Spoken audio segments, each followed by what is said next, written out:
Assalamualaikum warahmatullahi wabarakatuh. Kembali lagi bersama saya di sini. Di sini saya nggak sendirian loh. Saya akan mengajak anggota kelompok saya untuk mempresentasikan suatu materi, yaitu deret dan penerapannya dalam ekonomi. Ada pepatah mengatakan, tak kenal maka tak sayang. Di sini saya akan memperkenalkan anggota kelompok saya. Yang pertama adalah saya sendiri. Perkenalkan, nama saya Asmas Ari. Yang kedua Fahrul Aimar M. Yang ketiga Muhammad Fikri Mauludin. Yang keempat, Amanda Azhari. Yang kelima, Devrin Dwi Perwanti. Yang keenam, Wulan Nadila Larasati. Lanjut pada topik pembahasan. Penerapannya dalam bidang ekonomi. Di bidang bisnis dan ekonomi, teori atau prinsip deret saling diterapkan dalam kasus-kasus yang menyangkut perkembangan dan pertumbuhan. Apabila suatu gejala tertentu berpola seperti perubahan nilai suku sebuah deret, maka teori deret yang bersangkutan diterapkan untuk menganalisisnya. Di sini ada 3 model. Yang pertama, model perkembangan usaha. Yang kedua, model bunga majemuk. Yang ketiga, model pertumbuhan penduduk. Model perkembangan usaha. Jika perkembangan variabel-variabel tertentu dalam kegiatan usaha seperti produksi, biaya, pendapatan, penggunaan tenaga kerja, atau penanaman modal berpola seperti deret hitung, maka prinsip deret hitung dapat digunakan untuk menganalisis perkembangan variabel tersebut. Berpola seperti deret hitung maksudnya di sini bahwa variabel yang bersangkutan bertambah secara konstan. Bertambah secara konstan itu kayak gini. Misal bulan pertama ke bulan kedua itu bertambah senilai 500 dan bulan kedua ke bulan ketiga bertambah senilai 500. Nah, itu yang disebut pertambahan secara konstan. Atau dari satu periode ke periode berikutnya. Selanjutnya masuk pada rumus. Di mana rumusnya masih sama kayak kemarin, yaitu pada baris aritmetika, di mana UN sama dengan A plus N-1B. UN sendiri itu suku ke, misal suku kelima berarti U5 sama dengan A di sini yaitu suku pertama plus N-1B, N tadi suku ke, berarti kalau misalnya suku kelima berarti sorry guys, baterai habis. N-1 tadi kan N5, berarti 5-1B di sini adalah suku setelah dikurangi suku sebelumnya. Lanjut yaitu untuk mencari jumlah, di mana rumus jumlah adalah Sn sama dengan N/2 dikali A plus UN, di mana Sn ketika SMA kalian pasti mendengar kata Sn. Nah, pada buku Dumairi, Sn ini diganti dengan Jn, di mana untuk menghitung jumlah adalah Jn sama dengan N/2 dikali A plus UN. Oke, ingat guys rumus. Nah, masuk pada contoh kasus. Perusahaan keris Mangkujiwo menghasilkan 3.000 buah keris pada bulan pertama produksinya. Dengan penambahan tenaga kerja dan peningkatan produktivitasnya, perusahaan mampu menambah produksinya sebanyak 500 buah setiap bulan. Jika perkembangan produksinya konstan, berapa buah keris yang dihasilkan pada bulan kelima? Berapa buah yang dihasilkan sampai dengan bulan tersebut? Nah, diketahui A sama dengan 3.000, B sama dengan 500, dan N sama dengan 5. UN sama dengan A plus N-1B, di mana U5 sama dengan A-nya tadi 3.000, plus 5-1 dikali 500, sama dengan 5.000. Nah, untuk mencari berapa buah yang dihasilkan sampai dengan bulan tersebut, maka kita menggunakan rumus jumlah. Di sini rumus jumlah adalah Jn sama dengan N/2 kali A plus UN, J5 sama dengan 5/2 dikali 3.000 plus 5.000 sama dengan 20.000.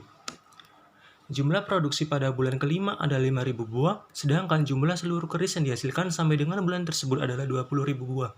Nah, selanjutnya akan dijelaskan oleh Wulan. Lanjut contoh kasus yang kedua.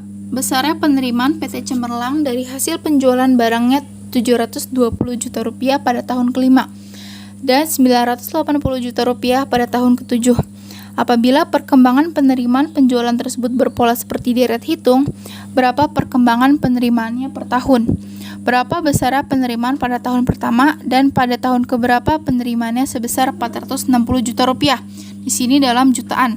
Suku ketujuh diketahui 980. Langsung aja masukin ke rumus yang A plus N dikurang 1 dikali B.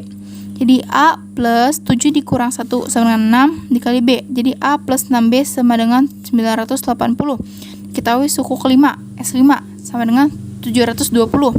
Sama masukin ke rumus A plus N dikurang 1 dikali B.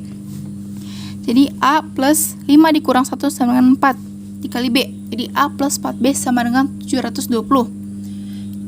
Di sini dikurangin ya, jadi A kurang A habis, berarti sisanya tinggal 6B dikurang 4B sama dengan 2B. 980 dikurang 720 sama dengan 260. Jadi hasilnya 2B sama dengan 260. B sama dengan 260 dibagi 2. Jadi B sama dengan 130. Ketemu bedanya 130. Jadi perkembangan penerimaan per tahun sebesar 130 juta rupiah. Lanjut substitusi boleh ke persamaan yang A plus 6B sama dengan 980. Tapi di sini substitusi ke A plus 4B sama dengan 720. Jadi A sama dengan 720 dikurang 4B. Pindah ruas dari plus 4B jadi min 4B sama dengan 720 dikurang 4, masukin bedanya 130. Jadi 720 dikurang 520 sama dengan 200. Jadi penerimaan pada tahun pertama sebesar 200 juta rupiah. Sini mencari jumlah suku yang ditanya di dalam soal. Berapa penerimaannya sebesar pada tahun keberapa penerimaannya sebesar 460 juta rupiah. Jadi SN sama dengan A plus N dikurang 1 dikali B. SN di sini diketahui 460 sama dengan suku pertamanya 200 ditambah N dikurang 1 dikali bedanya 130. 460 sama dengan 200 ditambah 130N dikurang 130.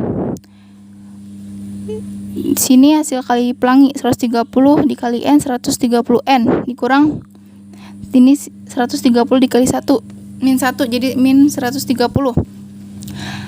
Terus 390 sama dengan 130N.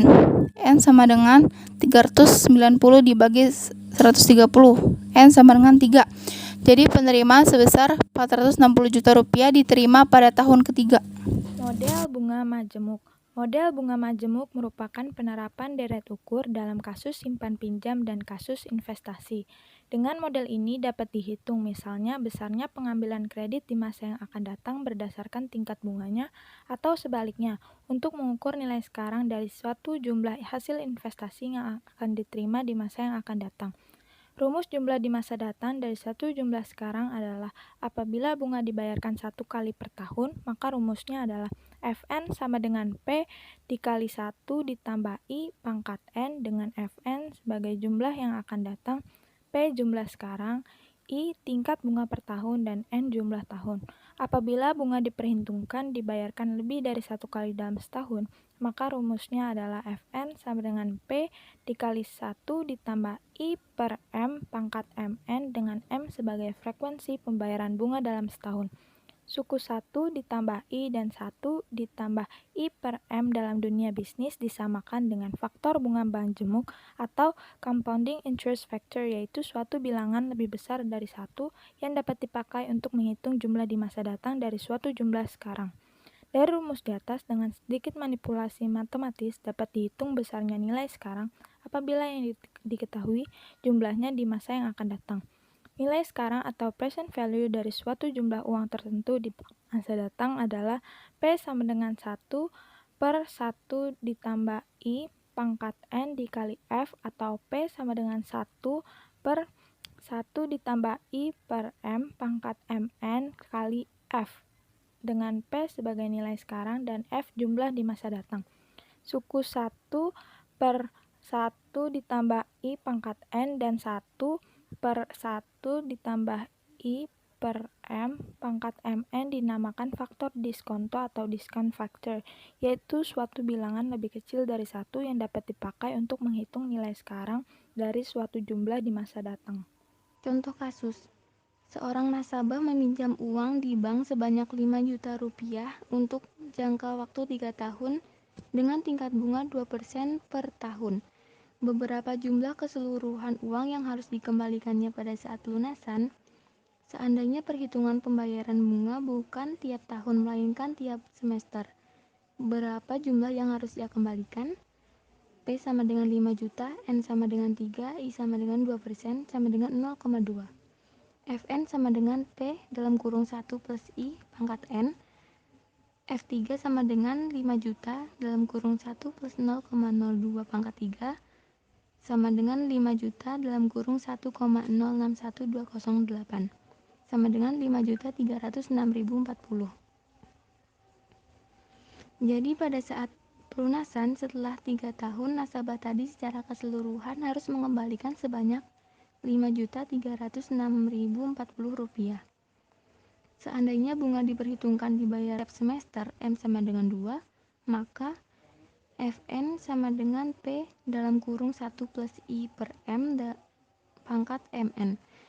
F3 sama dengan 5 juta dalam kurung 1 plus 0,01 pangkat 6 sama dengan 5 juta dalam kurung 1,06152 sama dengan 5.307.600.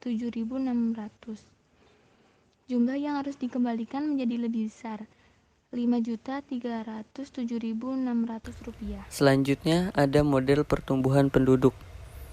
Penerapan deret ukur yang paling konvensional di bidang ekonomi adalah dalam hal penaksiran jumlah penduduk. Sebagaimana pernah dinyatakan oleh Malthus, penduduk dunia tumbuh mengikuti pola deret ukur secara matematika. Hal ini dapat dirumuskan sebagai P1 sama dengan P1 R pangkat T-1, di mana R sama dengan 1 plus R.